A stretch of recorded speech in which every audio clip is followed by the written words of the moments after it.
anyone who is even a smidgen anti-Israel or anti-Semitic has no place in the American conservative movement. Nowhere.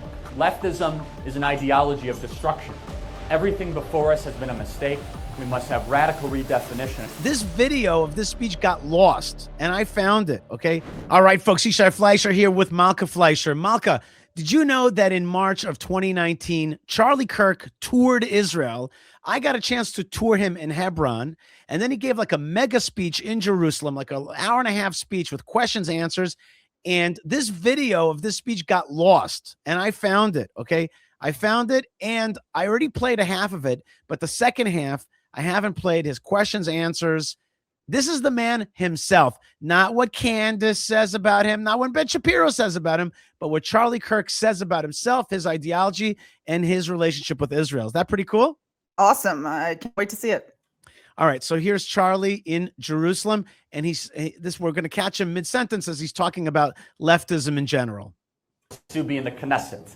Never forget, what happens in campus will soon be in the Knesset. This radical ideology will metastasize and grow very quickly.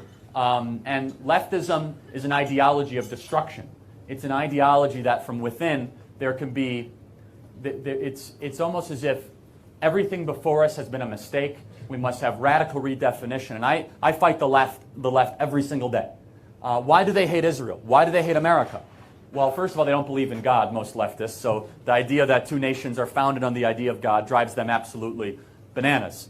The second thing is they hate the idea that certain cultures, certain countries can be better than others. And Israel has been one of the greatest success stories in the history of the world.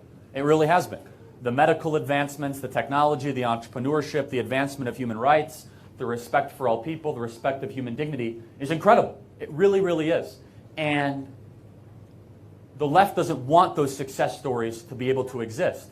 And I see a lot of commonality, I have to tell you, between the motivations of the Palestinian Authority and the left that I deal with in America. They want to keep people permanently poor, because when you keep people permanently poor, you can control them. When you keep people permanently in control, then you can then stay in power for a very, very long time. Because let's say that people living in Judea and Samaria or in the West Bank, all of a sudden they got richer and they had human rights and they saw the flourishment that Israel has been able to experience. This is a boss guy. I don't know what he's all about. He's got to get out of power. Hamas, goodbye. All of a sudden, the power that they have over people will disappear very quickly. It's easier to sell terrorism when the communities are impoverished and hopeless. And what has made Israel so amazing is not just the respect for all human rights, but you guys are a free enterprise machine here. So I want to say that while I kind of agree with everything, there's also something that I must if I was in the audience there, I would have raised my hand and I would have been like, it's important to make something clear. We have learned that wealth does not necessarily get rid of prosperity, does not necessarily get rid of terrorism ideology. Jihadism is an ideology. Right. And Charlie comes at it from a very Western place also, which is that you can buy out intense ideology with comfort. And that is not how the East looks at life at all. Right. I mean, he is right about that. When you manipulate a society and you create a sense of, I don't know if you would call it financial desperation, but let's just call it desperation. It might just be ideological desperation. When you manipulate the people into feeling desperate and this urgent sense that I must overcome this beast that's sitting on me, even though it's just all a fabrication, then the people are much more inclined to act. No question that the PA and Hamas do brainwashing. There's no question that they keep people poor. I agree with all that. That's what I'm saying. I agree with what he said, but don't underestimate the power of actual ideology and actual belief. For example, look at Qatar. They're quite wealthy, and yet they're still very much teaching jihadism, right? So you would think that if they're they're wealthy, one of the spearheads. They're not right. just teaching it. It's them and Iran. Okay, so they that's are what the I would major benefactors. I would have asked them that question. Let's get back to Charlie in Jerusalem. You guys are now an economic powerhouse. You should applaud that. You really are. And imagine if that spread like wildfire in the West Bank. all this fear-mongering and all the, they would drop it down. And you see the success stories where that is happening in Judea, Samaria, where Arabs and Jews are working together. They become less radicalized after a couple decades, after a couple years, really. They become less radicalized. And let's not forget the many Arabs in Gaza who were working in the kibbutzim around in the Gaza envelope, who were going to Israeli hospitals for treatment, and yet the day that they had the opportunity to rape, pillage, murder, and be brutal, they did it. So I would say, Go ahead, yeah, Yishai, I'm sorry. I would say it's a bit of a it's a bit of a miss, right? It's a bit of a misunderstanding about how it actually works. And so, you know, I would kind of tell Charlie, like, don't over believe that narrative. Right. But at the same time, I agree with him that brainwashing certainly works. That's why they do it, right? Well, you know, let's all keep in mind that this video was made in 2019, right? This is like way before October 7th. And I imagine that if he was alive today, he would have a different message, right? This was, and the thing that he's saying is actually a thought process that was very prevalent in that time, right? That he was living, which is that when you create business partnerships and you start treating people like people, then it makes everyone understand each other and then they get along, right? But again, we see that sometimes the passion of belief and ideology supersedes all that realism or whatever, you know what I mean? That like practicality. Ideology is not necessarily like that. Charlie Kirk in Jerusalem. And so be very careful of the left in this country, because they would love nothing more than to keep themselves in power for a long period of time and to tear down the institutions. And what I saw in the Breaking the Silence folks, and we only saw them for a couple minutes, but I saw the anger, I saw the intensity. And this was in Hebron, okay? This was when he was visiting with me in Hebron. It reminds me of the American left. There's no difference. And they have a lot of the same funders, by the way. George Soros, the UN, all the people that hate Western civilization and hate Israel, and hate really what we stand for. And so you have to be very cognizant and very wary of that. So I do want to open up for some questions here and just have a really great dialogue. And I just want to thank everyone can I for being stop here. you for a second? I'll stay for as long as people want to ask questions. So You go ahead, Malka. I just want to say that even in this last little moment, he disproves his previous statement, right, which is that the left will continue on with its ideology regardless.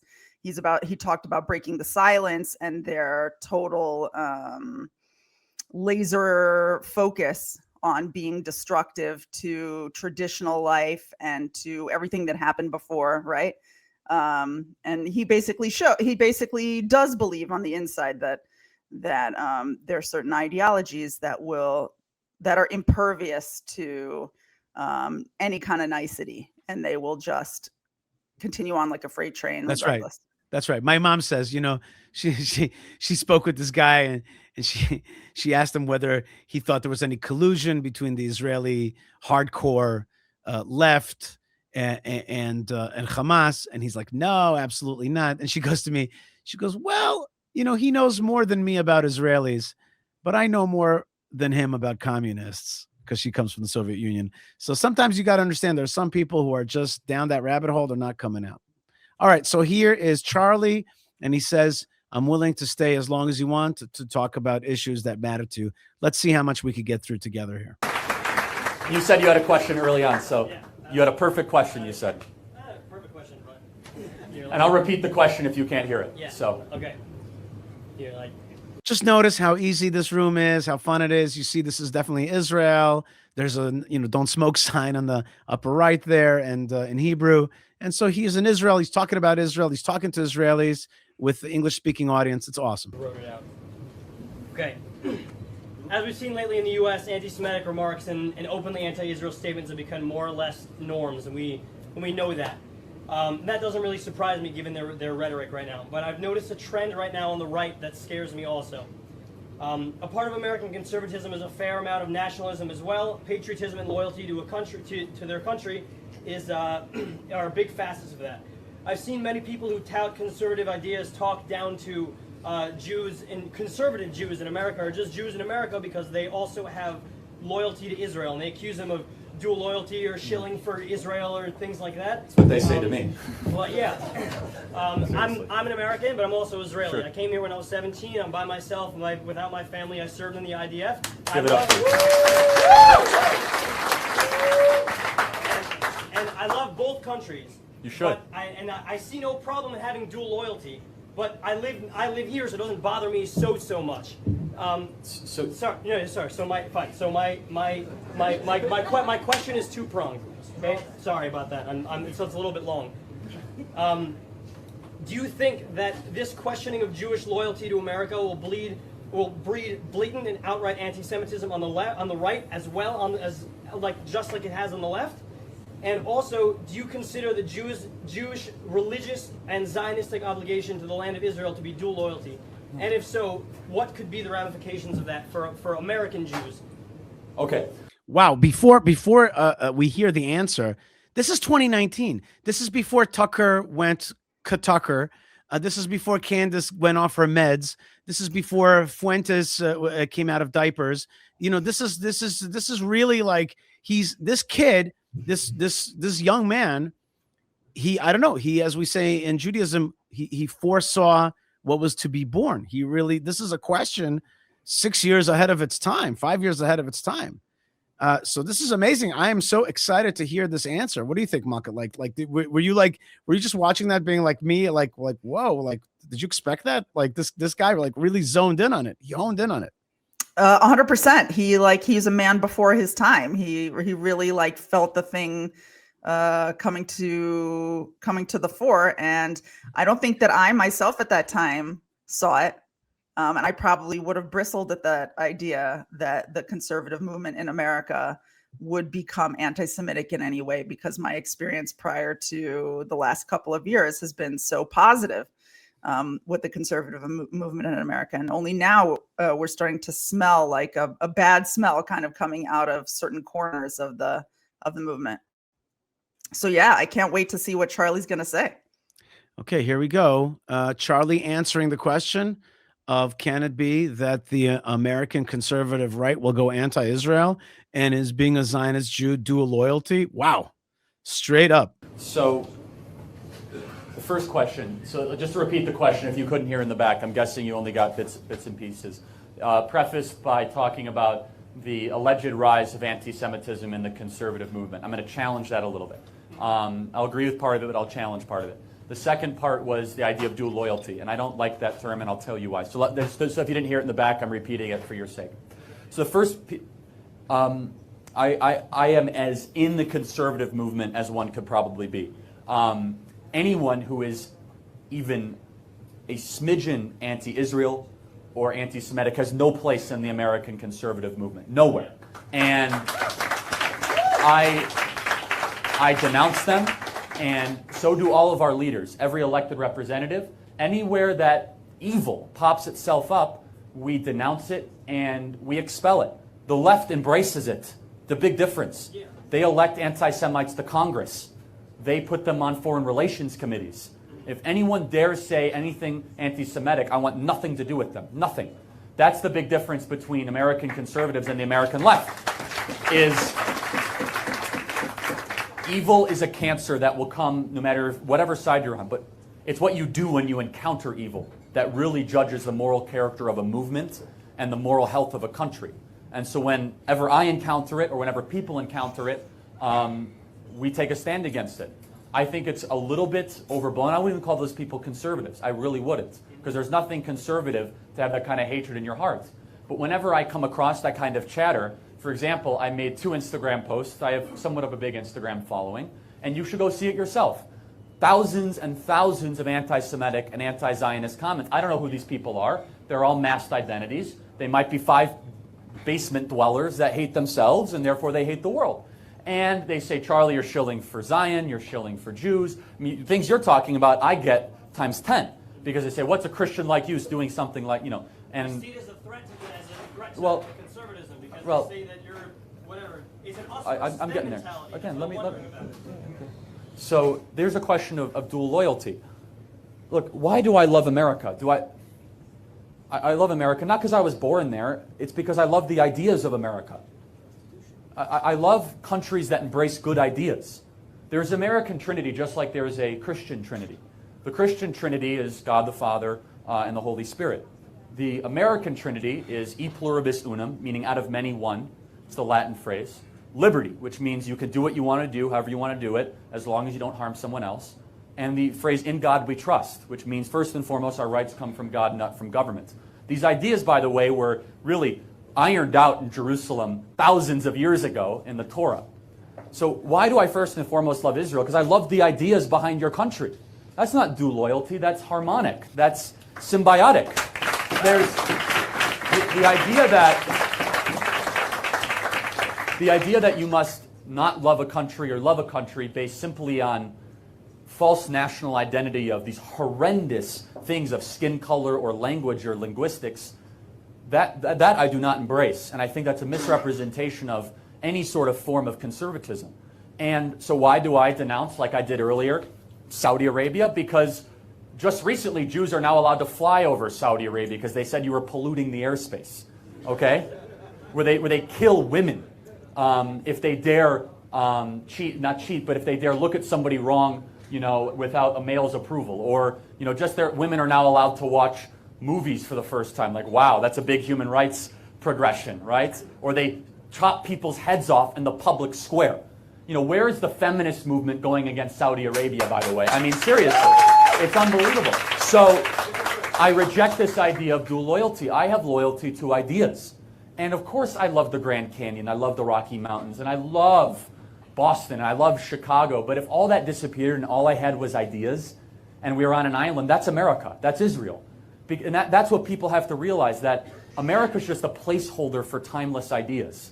And if you fall too in love with, the specific place and all this, that's not what it is. Israel will be the exception because there is a holy connection to this land. And for Christians too.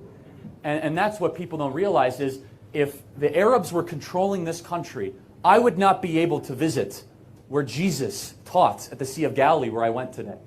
If Arabs were controlling this land, I would not be able to go to the Church of the Holy Sepulchre. If Arab Muslims were controlling this land, no one in this room would be able to pray at the Western Wall. I can guarantee you that. And so it is the moral argument for accessibility of all three major monotheistic Abrahamic religions that Israel continues to exist. That the thousands of historical religious... Well, first thing, he said some amazing things so far. Beautiful things. I miss him, Ishai. Yeah. I tell you, listening to this, like my heart was like, man, what a visionary, and what a person with like his head and his head on his shoulders and his soul like firmly planted in his chest. He really gets it. I miss him. We could use his voice back in this world. I love that talk about allegiance to ideas. I love the idea that he said harmonic, symbiosis, synthesis, synergy. I love that. And I think that's very true. This business that Israel has a right to exist because of accessibility, that to me is a blah type of thing. I think that that's good. I don't think he said is that what he said? That I'm saying that right. That I was just admiring that right. quality of Israel, I think. Right. And it's true. So it's true. And I work at the tomb of the region. Right. I work at the tomb of the, you're right. I work at the tomb of the patriarchs and matriarchs. And yes, Jewish control means other people can come visit because we are, for lack of a better word, naturally liberal, naturally pluralistic in the old sense of those words. Right.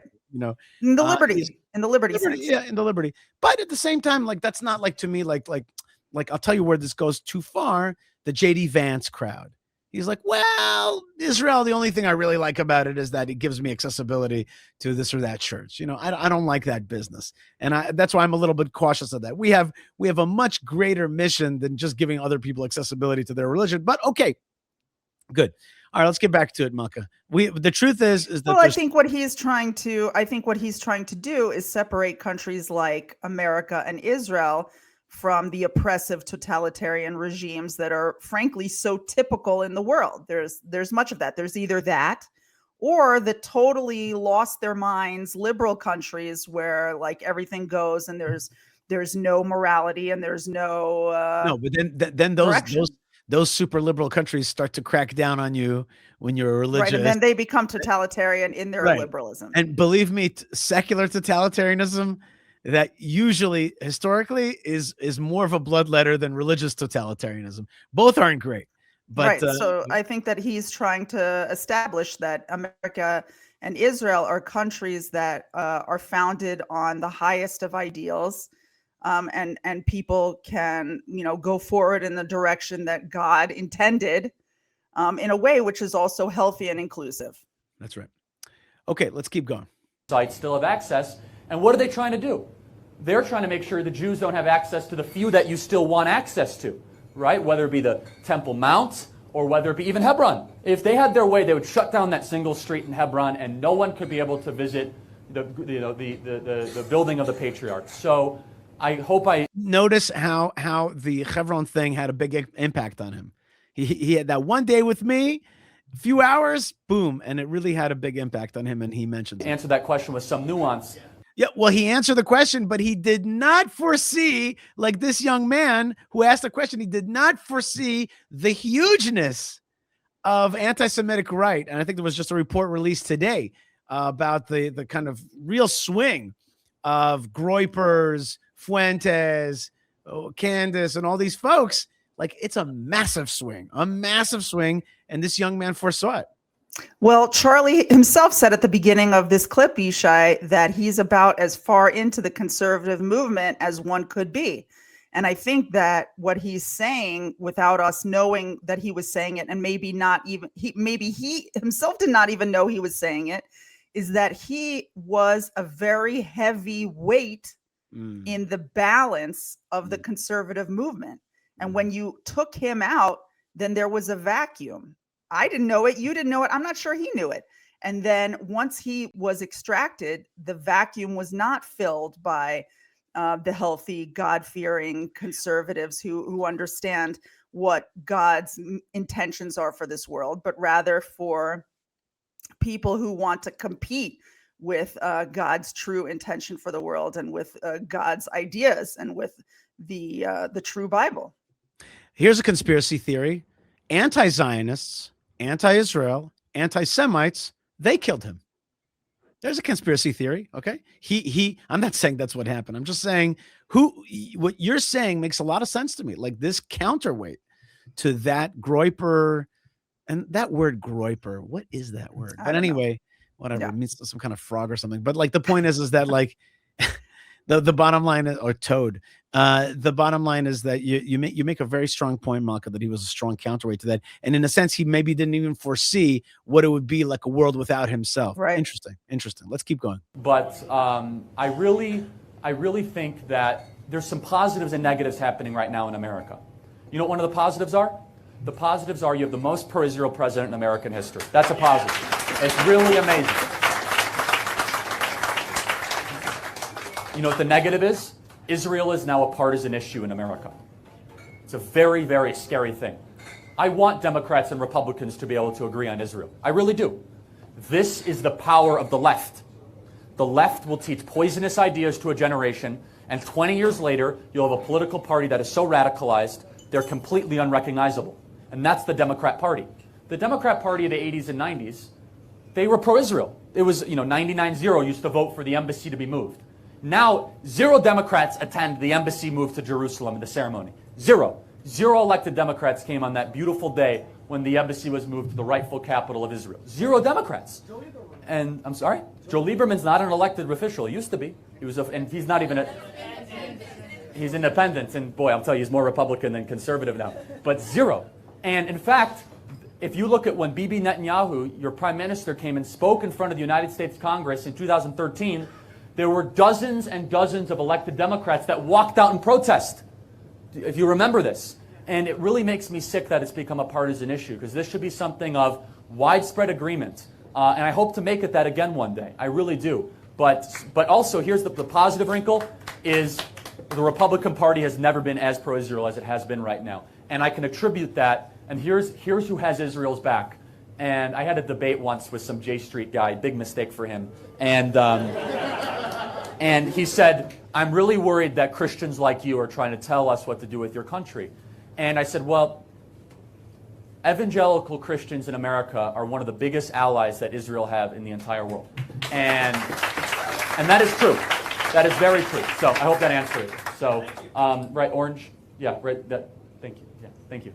It's kind of bright, so I'm trying to see. There you go. You spoke about the left's attempt to reach more power.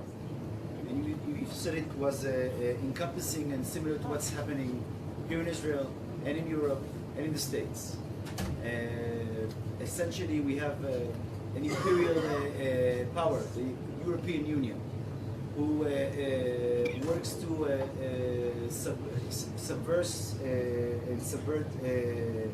wherever it can take foothold. Yeah. We have similar agents. We had a European president in America just a few years ago, and we still have bastions in academia, the deep state, Yeah. Media, and they see the same utopian obliteration as their goal. How do we unite against an imperial force? Yeah, so great. Well, look, here's the thing is that So the question, I don't know if he's going to repeat it. The question is that how do we unite against the Euro left? And I think the question could have been even sharper. It could have been like Euro left together with jihadism.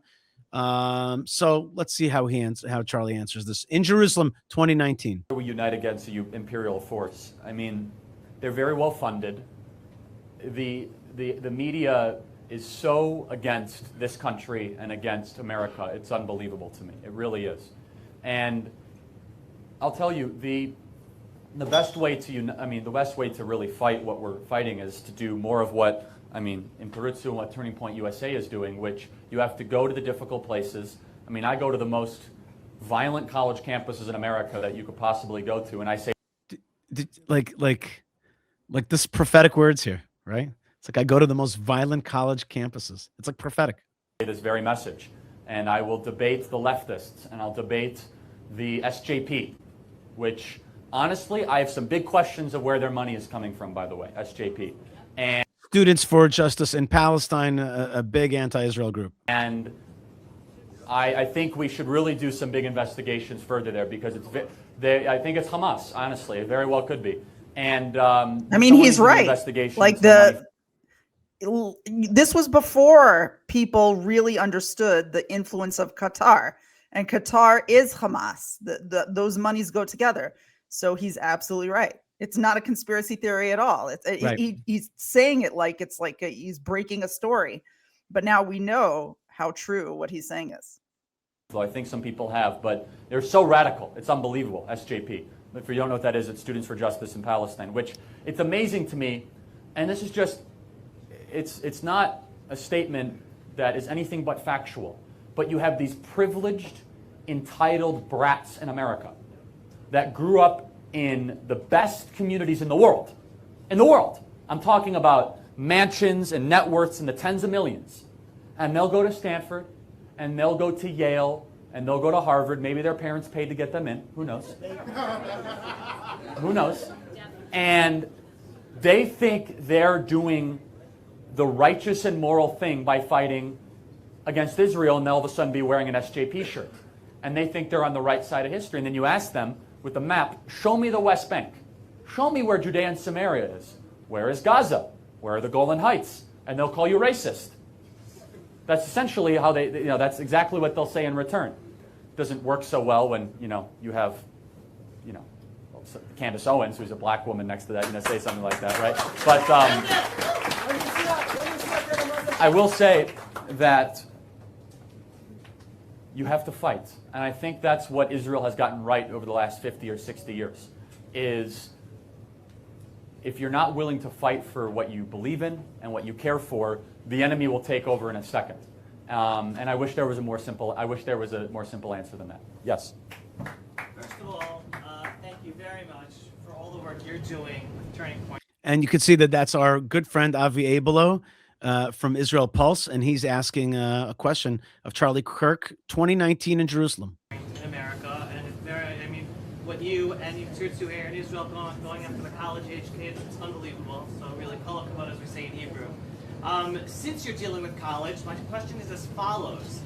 The Saudis, Wahhabism, has been funding textbooks, has been buying textbook companies, has been financing the Middle East Studies fellowships, Yes. schools in universities, not for 5 years, not for 10 years, for more than 30 years. And part of what's going on in America today on college campuses is because that has gone on with no pushback, no publicity, nothing fighting it. Totally. What is being done, or Well- what plans are being done to bring that to the fore, to hopefully stop it and assist you? I mean, everything you're doing is important, but if more and more university professors and schools are going across with the funding and the brainwashing, I'll repeat it. then we're not going to be able to make any change. So the question was the spread of Wahhabism, the origination, Saudi funding, which I mentioned. So I have to understand in the States that for the last 20 or 30 years, there's been this kind of quiet ignoring of Saudi Arabia, and I mentioned this earlier, and I'm putting an end to that. I just am. And, some people say I shouldn't. Interesting, he's talking about Saudi Arabia today. Very few people talk about Saudi Arabia. The big talk is about Qatar on campus, and Qatar has been proven to have spent billions of dollars to influence American campus. He's still talking about, in 2019, they were still talking about Saudi Arabia and Wahhabism and buying the chairs, but I think that's been dwarfed. And by the way, Malka, I have this little phrase that I like to say. There's a little Middle East country that is punching way above its weight. It's smart, it's small, and it uses its brain to impact world policy. And it has outsized influence, and it knows how to use money in a smart way, and it has a very strong lobby in the United States. That small Middle East country is not Israel. Okay? And that's just my little rant. Right, it's Qatar. It's Qatar. And people have got to wake up to this reality. Okay, so he's still talking. Although the Saudis, he's not wrong. I mean, the Saudis, they were like first on the scene to set the stage for this kind of purchasing of American intellect. I like the way you said that. Some people say we need them as an ally, but then I see what they're doing to fund the madrasas and the Wahhabism and the terrorism. And I think Iran is a huge problem. I've said that, and I believe they are a huge problem. But you just pointed out that it is a money flow in the hundreds of billions of dollars throughout the decades that has gone through this hateful and horrible ideology, not to mention what they did with 9/11. And Senator Rand Paul has been very, very good on this. And you hate Al-Qaeda? The Saudis just gave a bunch of weapons to Al-Qaeda-linked groups a couple months ago. That's not good. Those weapons could end up in Hamas. So what do you do about it? First of all, what Trump has done asymmetrically to open up the energy reserves in America is one of the greatest things to cut off the cash flow in the Middle East. And I think that in the just to put a cap on that, a lot of that energy flow from places like Iran has now gone towards China and Russia, and so therefore they actually found a new way to make their money and to supply their allies and to make an axis of evil, which is China, Russia, North Korea, Qatar, and then all these various little players like Hamas, these proxies, Hamas, Hezbollah, etc. Oh, Yemen, the Houthis.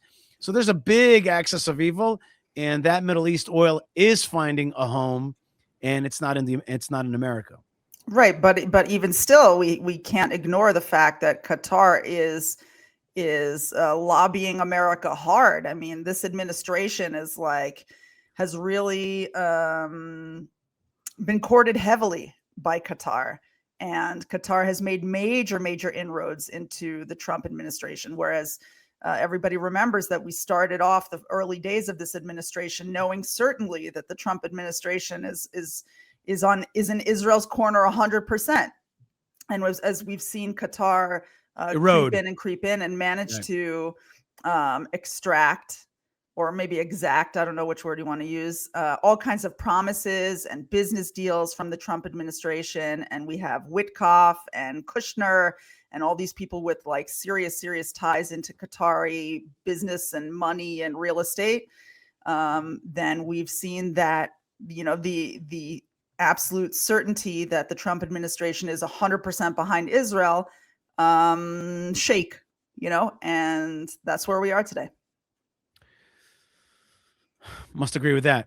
Next 10 years, the United States should sign a pact that they will not buy any more Middle Eastern oil at all, and watch this region improve dramatically, because they will not have that constant cash flow from the West. And the United States has more natural gas and more oil reserves than we ever thought possible, thanks to the new technology fracking, where the environmentalists aren't able to shut this down. And so I think there needs to be a broader conversation and a web and a recognition of where a lot of this terror funding is coming from. And a lot of these attacks that you see in Europe are inspired in Wahhabist mosques. They just are. And that is a Sunni strand that the House of Saud has had a partnership over the last 20, 30 years. That's terrorism. That's the direct funding of terrorism that I think we have not shined a light on appropriately throughout the years. And so I appreciate the question. I'm going to continue to shine a light on it. And some people in America say, oh, we got to be friends with them. I don't think we should. I think 9/11 was enough. 3,000 Americans died at the hands of Saudi Arabia. I don't think we should. So I appreciate the question very much. Thank you. All right, but let's be real, right? Trump loves Saudi Arabia. The United States has a major Air Force base in Qatar, and so Charlie Kirk's shining of a light, let's just say it didn't get clear for people. I mean, the Trump administration just agreed to sell warplanes to the Saudis for the first time in a very long time, and Israel was lobbying against it. F-35s, advanced F-35s, yeah, right, which are super advanced warplanes, and we didn't manage to stop that deal, even though we told the United States that it's very much a threat to future Israeli security. But by the way, Saudi Arabia is very upset right now with Israel, more than before, because of Israel's recognition of Somaliland. I can't wait to go to Somaliland. Do they have like fun stuff there going on there? Like I don't know if they have any fun stuff going on over there. No? I don't know. M-I-C. It sounds fun. Somaliland. Yeah, I don't know if it's like that. No. Looks like a really nice place. Okay, it's supposed to be beautiful. Yeah, but it needs development, hardcore development. That whole region needs development. But the point is, the Saudis. The report that I read today is that the Saudis are like really upset with Israel for recognizing Somaliland, and the Somalilandians are interested in joining the Abraham Accords, and the Saudis are all upset about it, which is weird because recognizing the Somaliland is the enemy of the Houthis. And you would think that the enemy of my enemy is my friend, but if that friend is Israel, then a lot of people don't want part of it. Well, the whole United Nations is upset about Israel recognizing Somaliland. As I recall, I saw in the news that the UN Security Council is calling an emergency meeting. Guys, get a life. Seriously, it's like get a life. That's right. That's exactly really it. All right, let's see if we could take one more question from Charlie Kirk's amazing prophetic appearance in 2019. Prophetic, I just mean to say, like, well, I think it's obvious. He really you can't do ventriloquism anymore about Charlie Kirk after watching this. You can't say that he believed this and he believed this and he knew this. Just listen. He says very clearly what he believes. Yeah, exactly. All right, here we go. Yes. I want to talk about the difference between the two parties, the Republican and the Democrat Party. I'll repeat it. So, if you go 20 years ago, people who are old enough to know, the difference for an Israeli or for somebody who doesn't live in the States, the difference between the Republican Party and the Democrat Party wasn't that big. yeah. And it seems like since Obama came, the Democrat Party, infanticide and abortion, they went all the way left. And my question to you is, where do you think it's going? Yeah. Is it coming? Is going to come back or? So, great question. Repeat it in the back. 30 years ago, the Republican and Democrat parties were not that far apart. There were radicals on both sides. Now they're more far apart than ever before in American politics. And the Republicans haven't moved that much, honestly. Clinton said, let's make America great again. Right. Clinton used to say, let's make America great again, build the wall, all these sorts of things. Obama changed everything. You have to realize this. Because for those of you that don't know, there's a book by the name of an author, Saul Alinsky. Saul Alinsky wrote the book Rules for Radicals. This playbook is being used against your country from within. If you do not know Saul Alinsky, you have to read this book. The dedication to Rules for Radicals is to Lucifer, is actually to the fallen angel, who Saul Alinsky calls as the first original rebel. Go figure that out, right?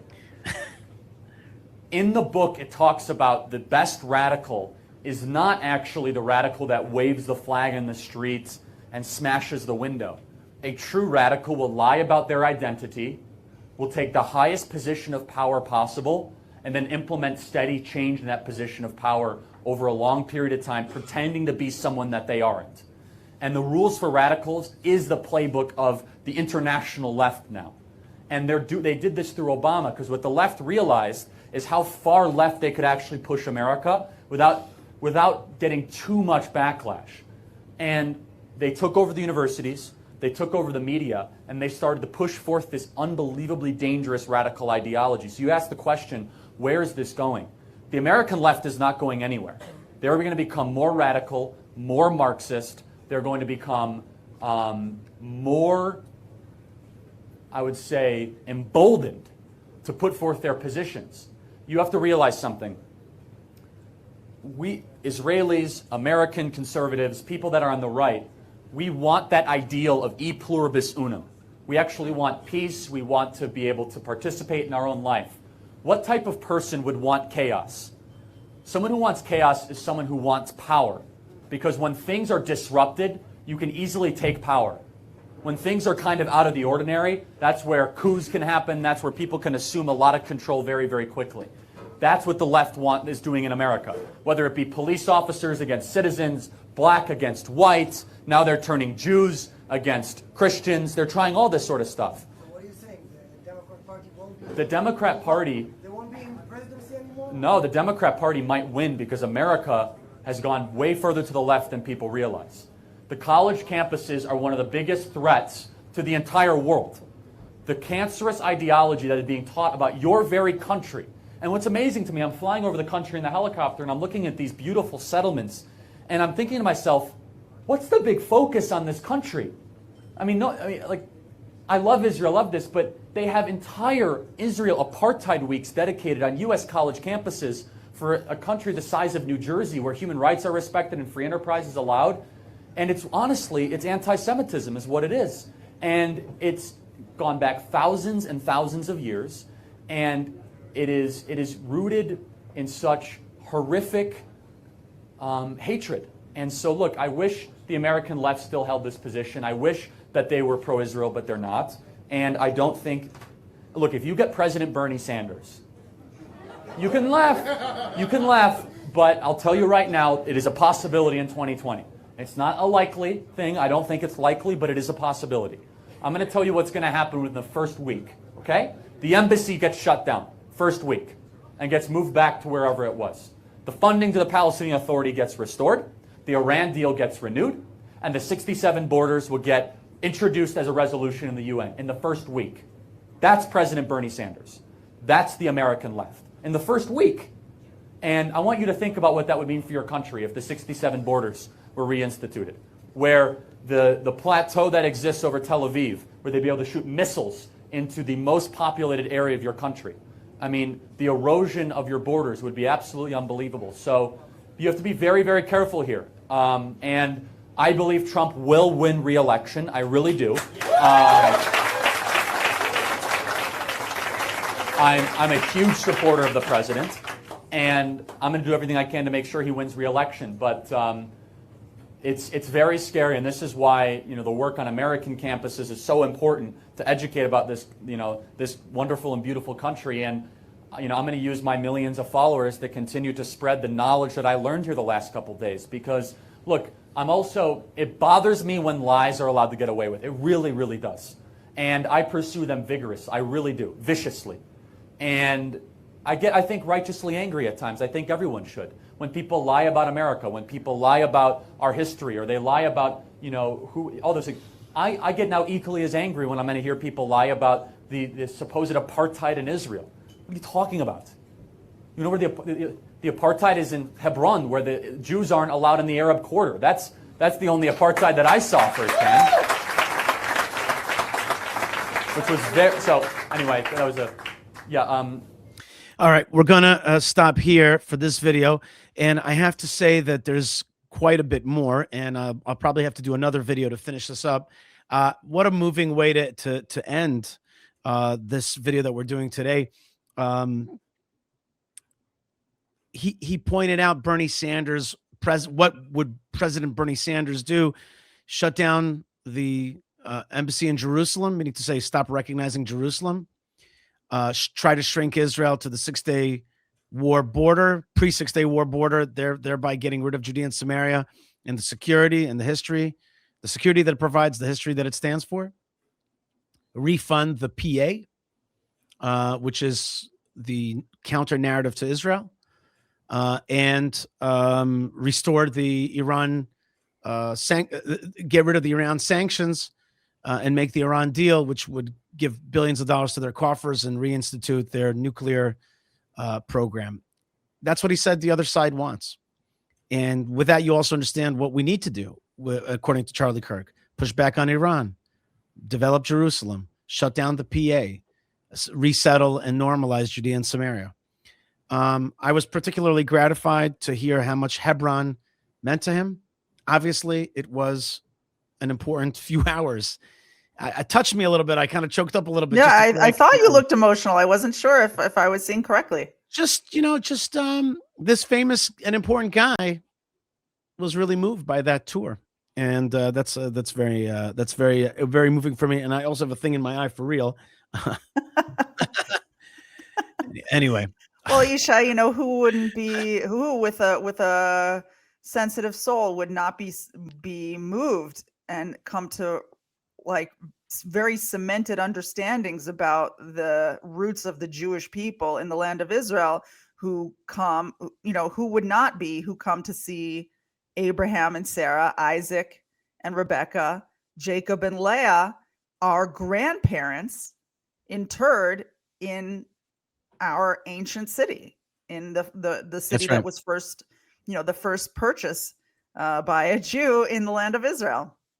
And so you see that and you're just like, what other questions are there? The Jewish people are from the land of Israel. This is their land. Right. And the other thing that I think that we just watched was, you just said he was moved by his visit to Israel, to Hebron. I think that this video is moving, and that when you see this video, you now know what Charlie Kirk thought about Israel. Like, don't let all the ventriloquists and the liars, the Candaces and Tuckers, take their hand up a picture of Charlie Kirk and try to make his lips move and say what they want to say. I don't think he foresaw, and I liked what you said very much. I don't think he foresaw the radical change that would happen within the American conservative movement, led by just a few people.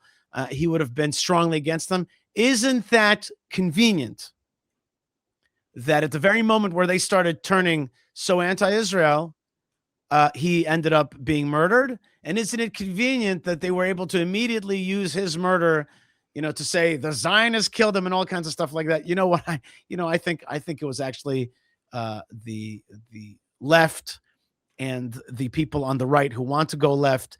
They're behind one way or the other the destruction of Charlie Kirk. And I'm so thankful that we had this video to be able to share with people so that they could see the truth. We too here are fighting for the truth. If you want to support our efforts here at Yishai Fleisher TV for promoting the truth, then please support us at buymeacoffee.com/Yishai, buymeacoffee.com/Yishai, and Fight for Israel. Fight, the number 4, then Israel.org, fightforisrael.org. Malka Fleisher, thank you so much for being with me. And let's all light a candle for Charlie Kirk, for his memory, and continue his fight. Obviously, he identified himself as a fighter, and we too should identify ourselves as fighters against lies. And I take also a piece of inspiration from watching this video, which is take another person on tour, show them another video. Yes, you could change hearts and minds. And he indeed went to what he said were violent campuses to spread truth. He was taken down, but his spirit keeps going. And certainly as a human inspiration, certainly as a biblical, pro-Bible person, but also as just a person fighting for truth. Like, what an inspiration. And Malka, you're my inspiration. So I want to thank you so much for joining me. God bless you. And God bless you folks out there, wherever you are. Malka, thanks again. Thanks so much. May Hashem be with all of you. May he shine his face upon you and enter your homes, enter your families, make sure that you're healthy, happy, strong, and continue to broadcast the message of truth of God and bringing back the Jewish people to the land of Israel and a third temple in Jerusalem. God bless you wherever you are, and shalom.